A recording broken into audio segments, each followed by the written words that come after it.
When we think of World War I, we picture trench lines stretching for miles, a battlefield literally frozen in time. But for the soldiers who lived in them, trenches weren't just where they fought.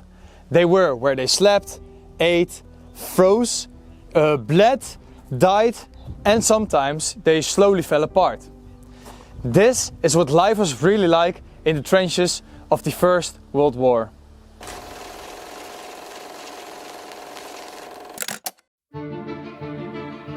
From the North Sea all the way to Switzerland, both sides dug in.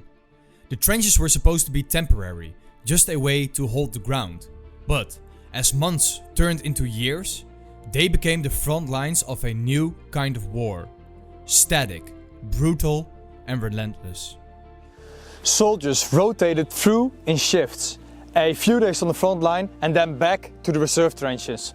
But even a short stay was enough to leave lasting scars forever.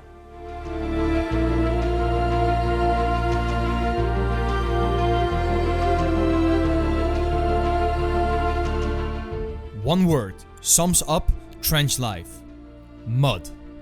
Rain fell constantly, drainage was nearly impossible, and water filled every crevice.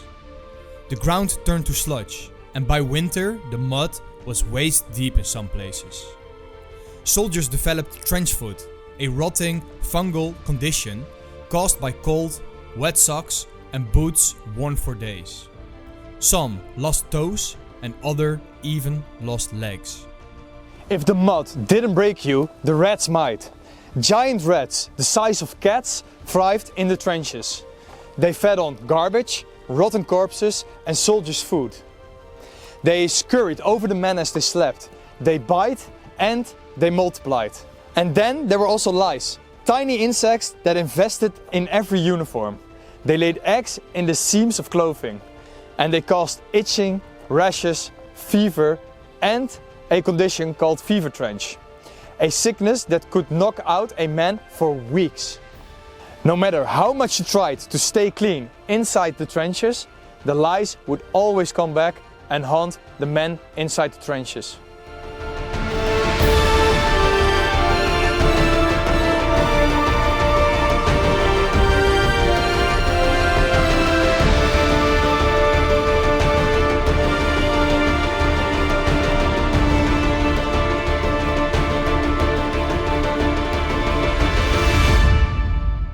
The front lines were never truly quiet. Artillery boomed day and night. Machine guns rattled without warning. Sleep came in short, haunted bursts, interrupted by flares, orders, or screams. Shell shock, what we now call PTSD, tore through entire battalions. Men shook uncontrollably. They cried, they went blind or mute without any physical cause. The noise got into your head when you were in these trenches. Heavy artillery bombardment was so bad that you could not hear the individual explosions.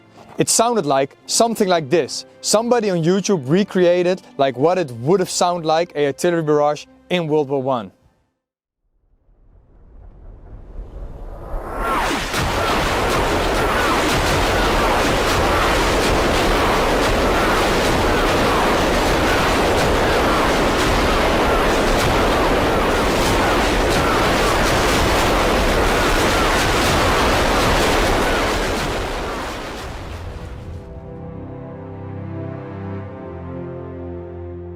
Food was basic: hard biscuits, canned beef, bully stew, and whatever could be carried in.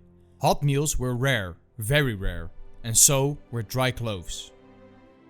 Rain soaked everything. Mold spread through the trenches, weapons rusted, and letters from home dissolved into their damp hands. You lived in your uniform, day and night, soaked or steaming, often without washing for weeks. Imagine the horrors, it's absolutely insane. Sanitation was absolutely almost non-existent. Toilets? No, you didn't have toilets. If you were lucky, you could have dug a hole and relieve yourself in there. But mostly what the men did inside the trenches, they would relieve in their helmets and then throw it over the top.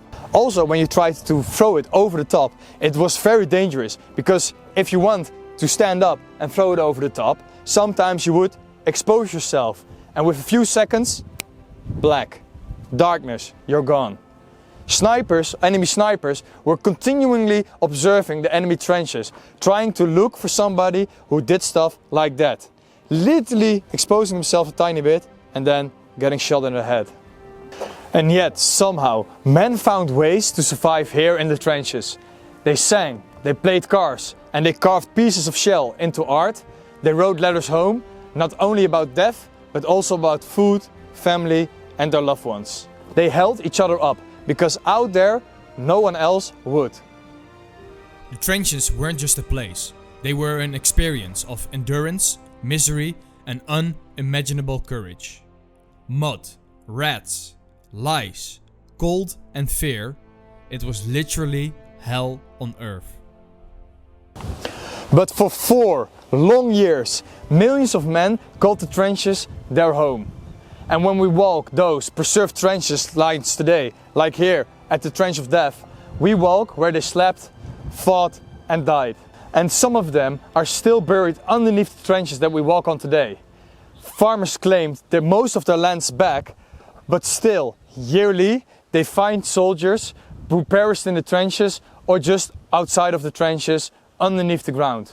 And many people don't realize this today, that like here at the Trench of Death, at the end of the Trench of Death you have no man's land, and when you walk on top of there are still people laying underneath the soil there, who are still missing or who never been recovered.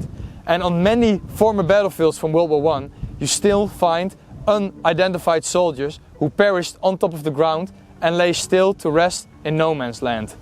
Now, mostly reclaimed by farmers. So I want to thank you guys for watching this video about the life in the trenches during World War I. I hope you get a little bit of a better perspective on what life was inside these trenches during World War I. And I hope you can see the comparison with today's trench life in Ukraine, that the people are still suffering inside trenches. The strategy is still the same, the tactics are still the same, but sadly it is a different war. Like, we never learn as humans. But I hope you guys enjoyed it. This is a cool place, Trench of Death, Dodegang. It's close to Ypres, so if you're ever here in the area, go to this place. I also have a Patreon, so if you want to support me on Patreon, you could do that via the link in the description. And yeah, like I said, thank you guys for watching, and I'll see you guys in the next episode. Salute!